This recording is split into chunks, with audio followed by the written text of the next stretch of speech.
Coming to you live from digital address GA0993529 Kukumemile Accra on DSTV 421, GoTV channel 144. On Facebook, Twitter and Instagram, we're at Joy News on TV. We also stream live on YouTube. We are My Joy Online TV.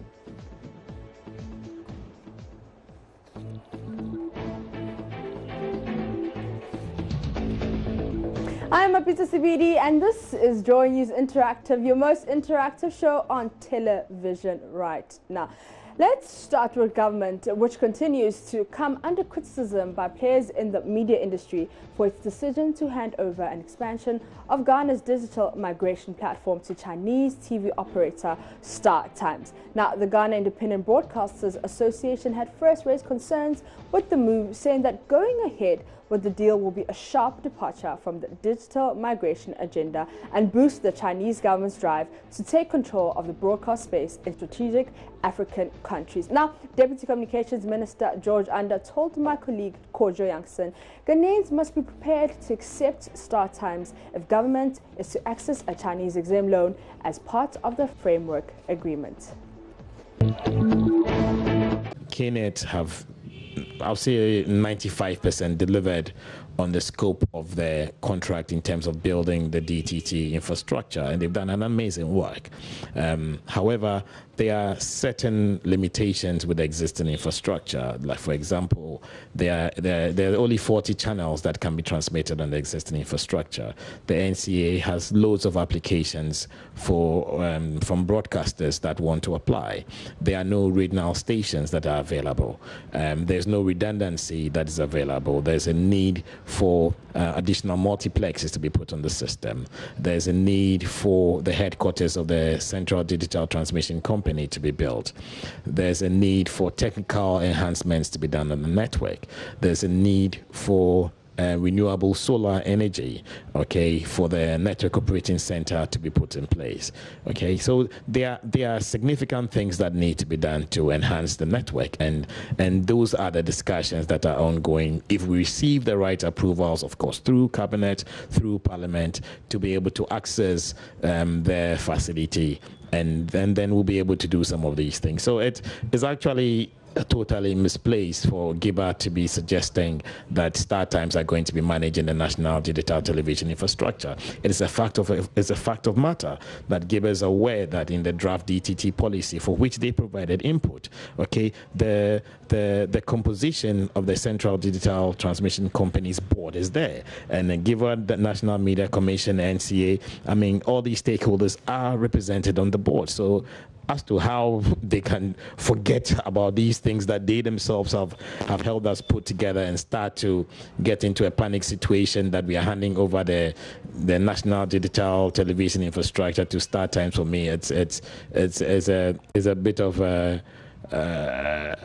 misplaced concern. I mean, there's no truth to that.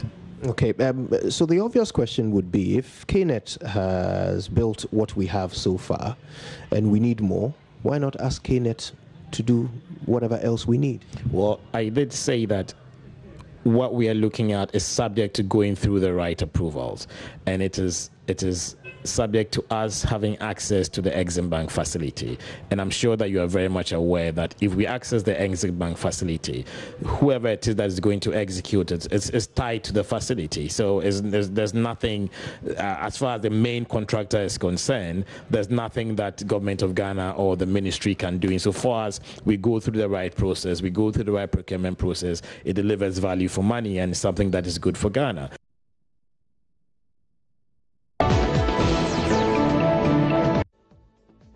A lot of people on our Facebook page have been talking about that. Let's see what they have been saying. Let's start with Mubarak, who says, so basically we are saying that the Chinese will control what we watch and when to watch it. So this government, are these the competent people they promised? Shaking my head. And Ottobel Manuel comes in to say, so he just sighs. But at Joshua Roxon say, they take over the media first, then take over the resources for their own gain. Then use the media to publish nice headlines worldwide, whilst in reality we are suffering in the country. We shouldn't politicize this. The future of Ghana in the hands of China will be dangerous. Charles Nana Aidu says, as Ghanaians, if we do not rise against things of such, we shall all fall at once and no one will be able to upstand and fight back. Michael Boating says, why don't we sell Ghana to America or Germany for one of their states so that they will come take over and we also go there? David McCaffrey says, our leaders should wake up and smell the coffee. So are they not aware of what these Chinese are doing with Star Times and other African countries? And Jacobs Quayson says, so our local media too. Now everything is China. Let's do new region will be China names. Okay, let's see. The new region will be China names. Lawrence Natter comes to say, ah. And then Steph says, Star Times isn't that bad anyway. Our TV stations are filled with preachers every day. So Kevin Collinson comes to comment on that, reply on that comment, and Kevin says, go and check what the same move has done to other countries and their national broadcasters. This is not a good move. Just research and you will see what I mean. And Steve comes back to say that I get your points, bro. It's a little dubious, but what are even broadcasting apart from Joy, GH1 and TV3? And Ebenezer says, please go and research the topic and the discussion before you comment. Ali comes in to say that this government, and Bright says, Ghana beyond aid. And John says, shame. Dean says, lazy leaders is all I can say. Very, very lazy. And Isaac Aqua says, are we serious as a country?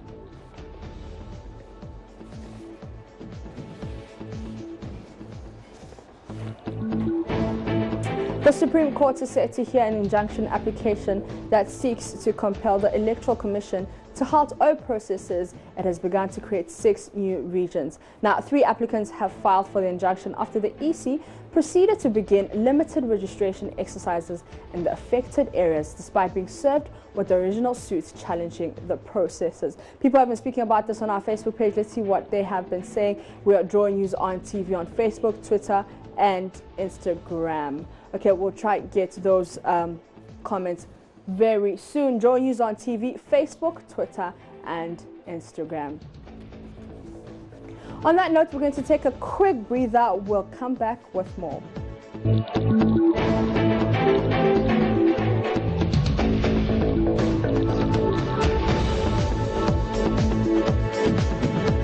You're still watching Joy News Interactive with me, Mapita Sibidi. Before we took that break, we're talking about the Supreme Court, and that is set to hear an injunction application that seeks to compel the Electoral Commission to halt all processes that has begun to create the 6 regions, the 6 new regions. Now let's go to Facebook, where Kwame says NPP government and EC intention to create 6 new regions will worsen the situation in the country.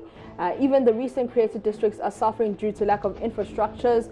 Why not accommodate them first before the creation of new regions? Bayer Jeremiah says, democracy is indeed very expensive. Let's go to Maliki, who says, please stop this. Okay, so Charlotte says, the sum is to make sure Western Volta is further divided to stop them from uniting for independence. And the only person who can misappropriate the law is the new EC chair to prevent others in the same region from voting. At Parkwest, he says, these are all unnecessary distractions gearing towards impediments of progress which lack national cohesion. Hashtag Ghana first. And Abdul Majid says, hashtag Ghana first, yes. But at Parkwesi, do we actually need more regions to develop? Come to look at the increasing nature of districts in the country. Has it led to the development of our communities? And he answers himself, no. All right, so Fuseni Abu says the fact that you have applied for injunction does not mean the Supreme Court has granted it. In fact, the Constitution even grants the President the authority to create new regions, but he feels that it's good to let the people request it. When new districts and constituencies were being created under John Dramani Mahama, the NPP protested, but the districts were created anyway. For now, nothing can stop the creation of the new regions.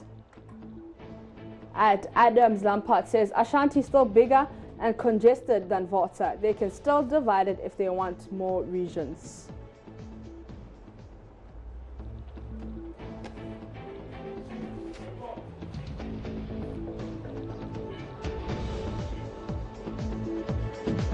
Now, there's sort of an angst on social media following the release of names of some students of Kwame Nkrumah University of Science and Technology who have been made to sign a bond of good behavior after being caught in the ladies' room at the Unity Hall of the school after 10 p.m. Now, let's see the picture of the list. So they released the list of the students. So it says the underlisted students were found to be a common, so I can't really see it, but then accommodating a male student at 10 p.m. on the 7th September 2018 in their room, which is against the hall's laws and rules and regulations. So they come to write the names there, they list the names, and then this one says the underlisted male students were found to be in those dormitories. Now, a lot of people have been talking about this on social media. Let's see if we can get some of the comments on that. So this one is from @George Sapong, who says, "Can UST lights out rule? Some students who are found culpable for not paying heed to the 10 p.m. lights out rule have been left off the hook by management of Unity Hall after showing remorse, backed by pleas from their parents." All right, Kweku Azar says, "I do not know the Gebeshi that has possessed Dr. Gikuni, Hallmaster of Unity Hall, to compel him to publish to the world that some of the students have violated, inverted commas, the resident rules of hosting guests. Granting that it makes sense to bar students from entertaining guests of the opposite sex in their rooms after 10 p.m., it is actually barbaric. Should the doctor and the university announce this violation to the whole world?" And he's asking that question. Could this violation not be addressed by the university student conduct policy while simultaneously protecting the students' privacy? What is really to be gained by publicizing the students' name and subjecting them to this nationwide humiliation?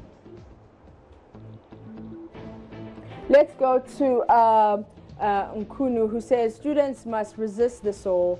And Samuel says this list is likely to be an internal memo which has been leaked by somebody. I think we can't blame the Hall Master yet.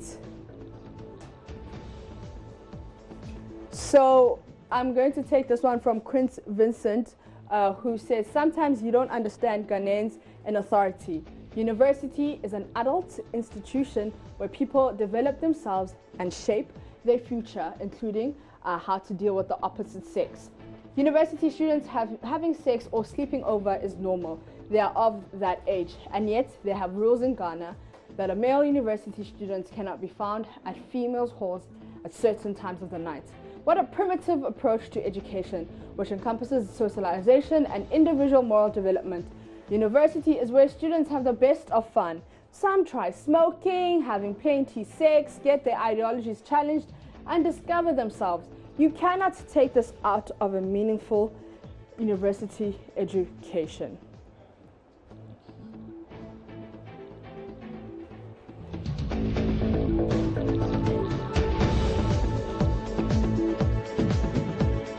It's Wednesday, and you know what that means. It's time for Tech Talk.